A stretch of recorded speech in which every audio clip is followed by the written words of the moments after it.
Camera से मतलब नहीं रखो एक अंतरा में।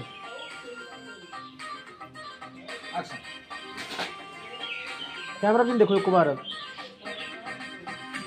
बाद ना शीशो को नहीं और अच्छा लगे। मैंने हेरी से शीशो खोल के ये शीशो ऐसे गटाई से रहे खाली शीशा खुले।